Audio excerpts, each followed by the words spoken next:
What's going on, everybody? Spunky Nice 91 coming, you guys, with another video. Coming at you with my Week 7 Eagles and Cowboys preview. Before I really get into this, man, I just want to say that this game against the Cowboys is obviously a must-win.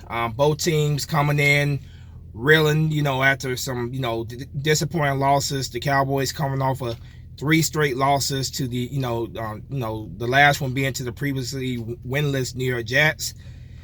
Philadelphia Eagles, just been an up and down season, losing obviously in a blowout to the Minnesota Vikings last week.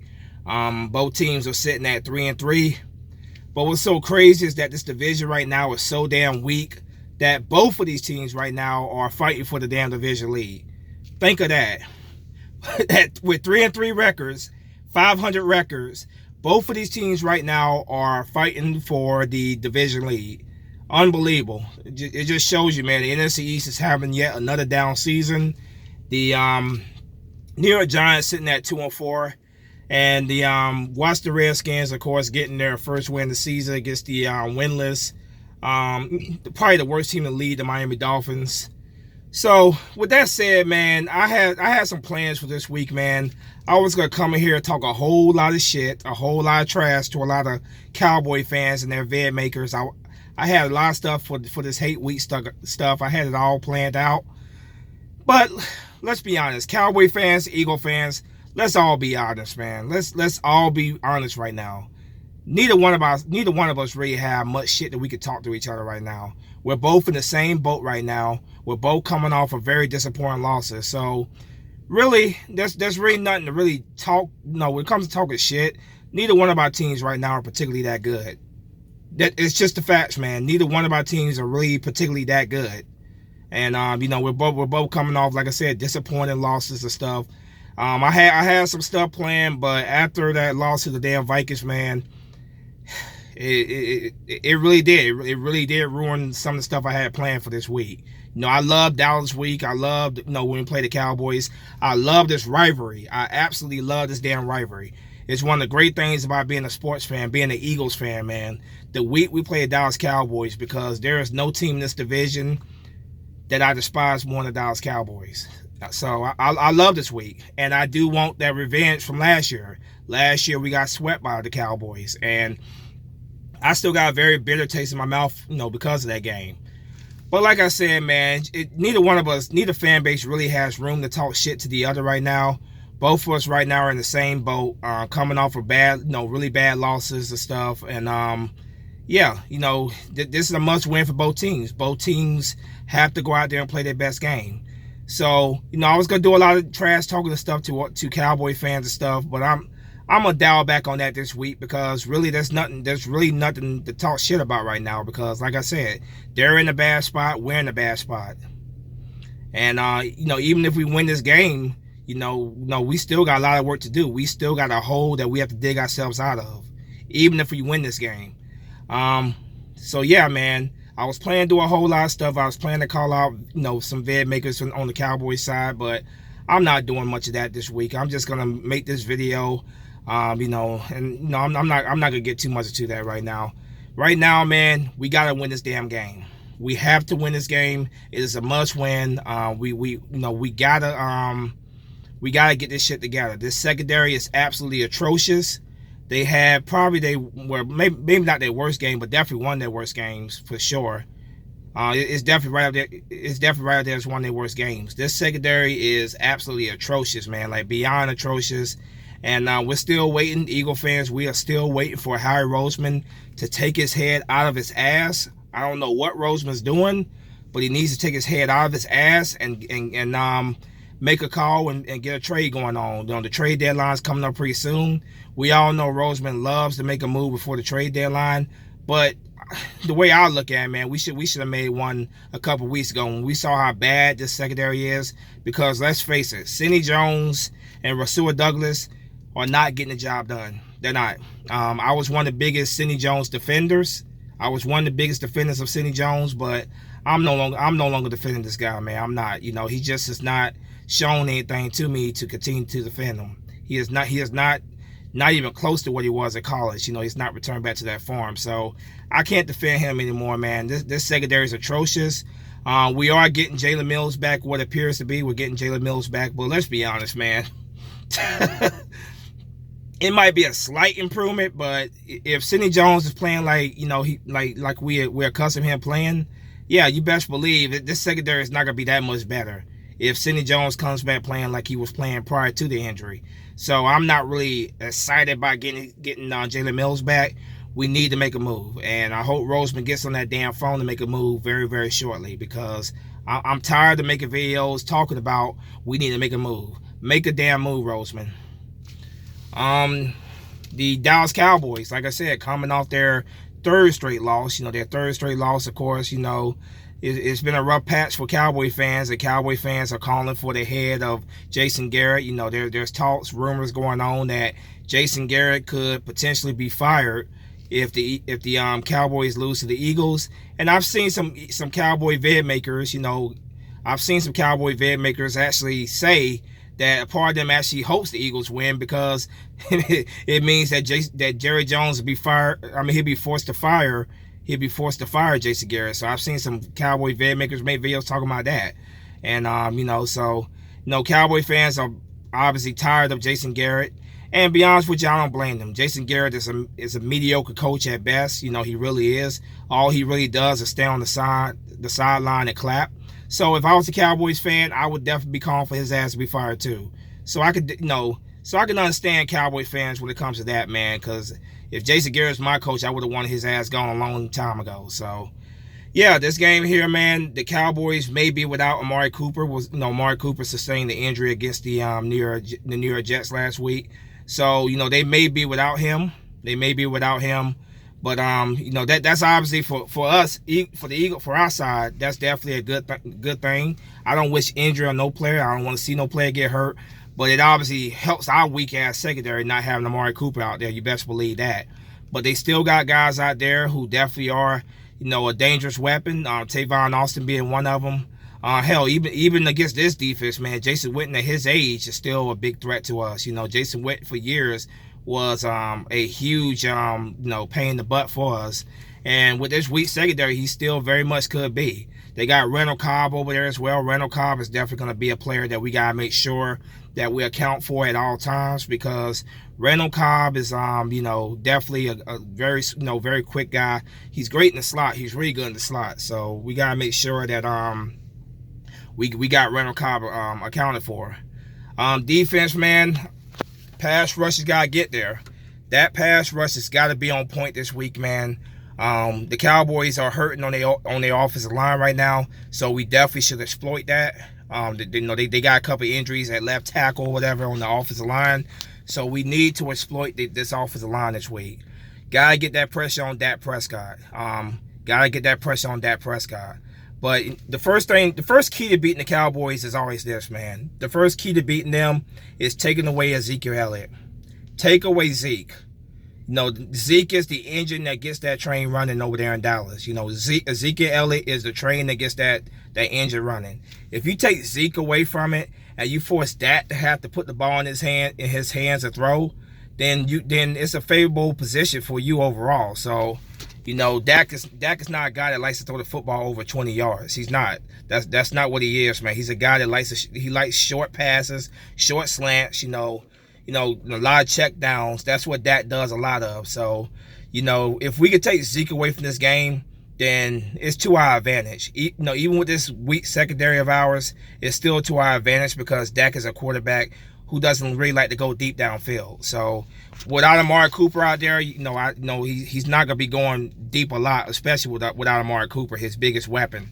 So if we can exploit the weakness on the offensive line, if our pass rush can get there and help disguise the weakness of our secondary a little bit, get to Dak Prescott, hit him, and continue to put him on the ground the entire game, then yeah, we got the Cowboys where we want them at. Take away Zeke and get to Dak Prescott, force him to beat us with his arm. And make him make mistakes. Force him to make mistakes. If we force Dak Prescott to make mistakes, then we got the Cowboys exactly where we want them at. So yeah, it starts with those big boys up front, the trenches, the defensive line. Defensive line. It starts with you big guys. We need your big guys to step your game up and help us get this win. Because like I said, it's a must-win game. We gotta improve. We gotta improve the 4-3, and we gotta get a run going here.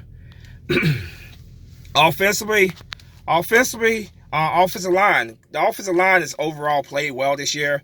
They've had their moments, but overall, they haven't been too bad this year. Overall, they, we did lose Jason Peters in the Vikings game. I don't know how long, but it has been confirmed that Andre Dillard, our first round pick in last year's draft, will be starting at left tackle. So this is a big opportunity for Andre Dillard against a big rival, big game.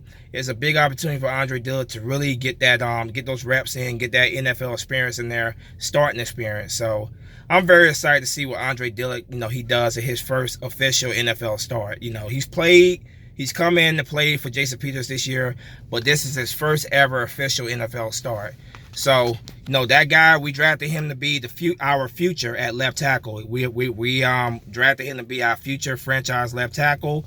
And this is a big opportunity for him, man. And I can't wait to see Andre Dillard play. I really can't. So, yeah, I'm definitely looking forward to seeing Andre Dillard play.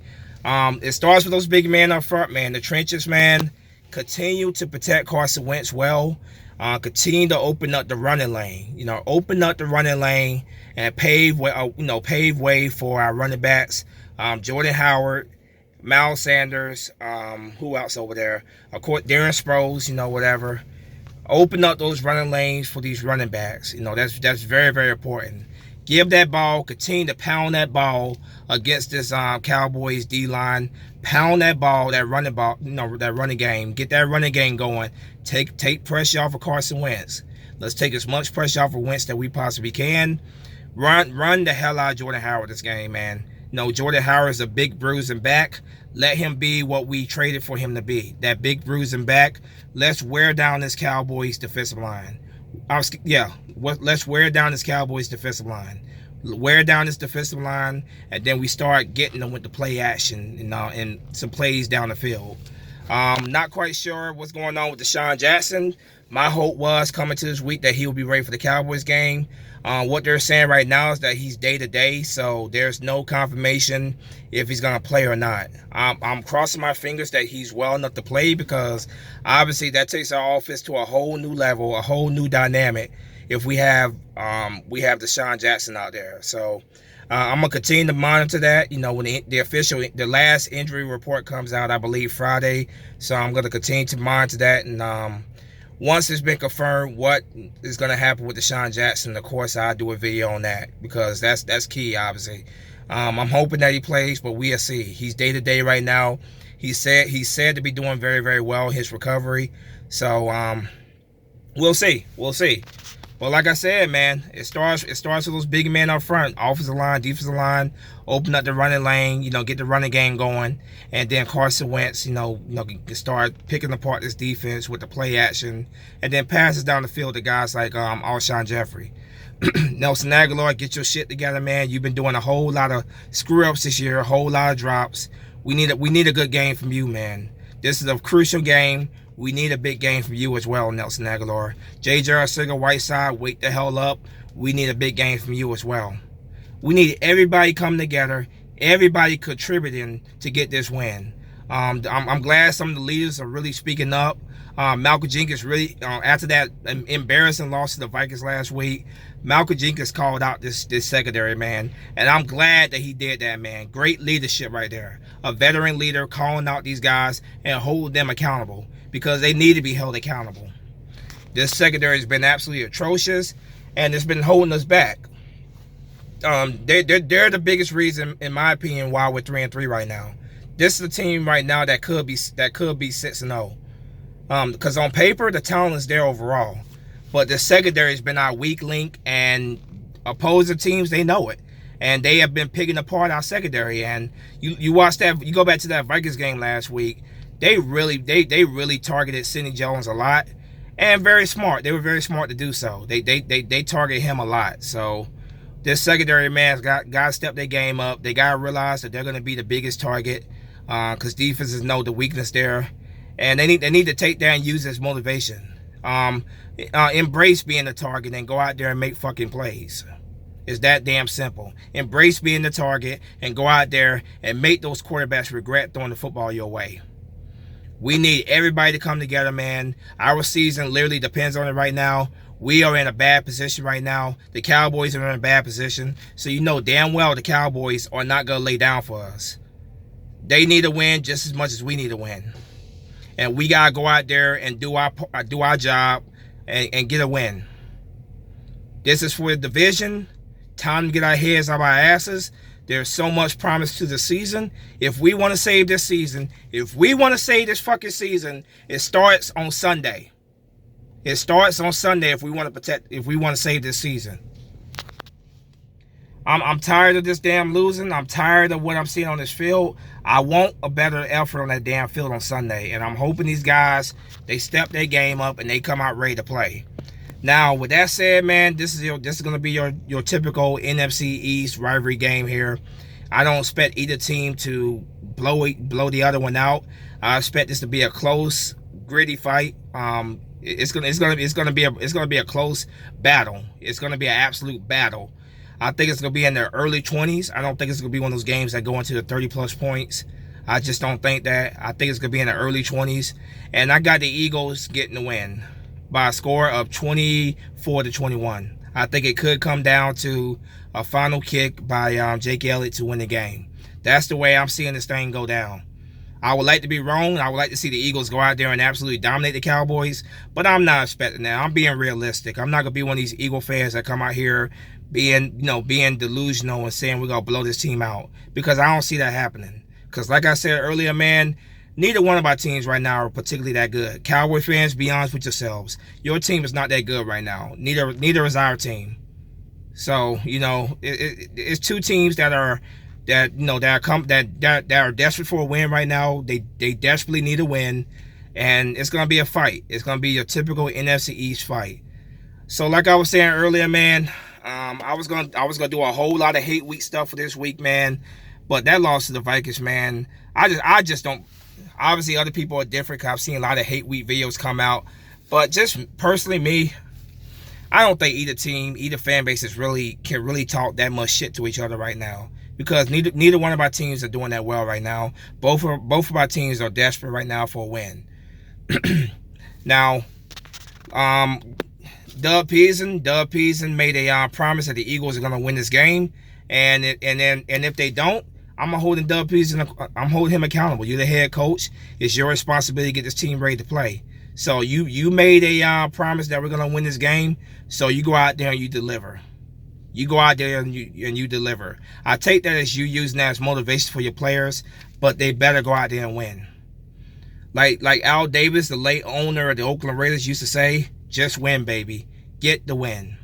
Get the win. I don't care if it's ugly. Just get the win. Get the win. Like I said, I'm not expecting us to blow this team out. I'm not expecting them to do that either. I think it's going to be a close battle. Like I said, it's going to come down to make the last play. And I think it's going to be Jake Elliott kicking the game-winning field goal for the Eagles. And, us getting our first win against the Cowboys in 3 games. Because if you also remember, in 2017, they beat us the final game of that season. So they have a 3-game win streak on us. Even though that final game, we took our starters out that game, whatever. We started our backups and stuff. But still, they won that game, so they have a 3-game win streak on us. We have to go out there and get the job done. If we want to save this season, we have to go out there and get the job done. Plain and simple. Get the job done. Just win. Just win the game. That's all I'm asking for, man. Go out there and find a way to execute, deliver, get the win. So, like I always say, man, the trenches. Start with the big man, offensive line, defensive line. Open up those running lanes. Protect Carson Wentz. Give him time to find receivers downfield, so he can start, he can, use the play action and go downfield and attack this Cowboys defense. On the defense, like I said, defense, man, gotta make sure that they're getting to Ezekiel Elliott. They are stopping the engine that gets that train running in Dallas. Ezekiel Elliott, stop Ezekiel Elliott. Take Ezekiel Elliott out of the game. force Dak Prescott to have to try to beat us with his arm. Pressure the shit out of Dak Prescott. That means bring some blitzes to him if you have to. Get that pass rush going, which has been disappointing this year. Get to Dak Prescott. You get to Dak Prescott, you rattle his cage, he's going to make mistakes. So, yeah, that's all I got to say, man. I'm not going to get into all this trash talking and stuff this week because it's, because like I said, man, neither team, neither fan base right now can really talk that much trash about the other because we're both in the same boat right now. And that's all I got to say, man. Let me know what you guys think in the comment section. As always, go Birds. Let's get this fucking win on Sunday. Let's improve to 4-3. Let's get a run going, and let's save our season. I'm out of here. Fly, Eagle, fly. Peace.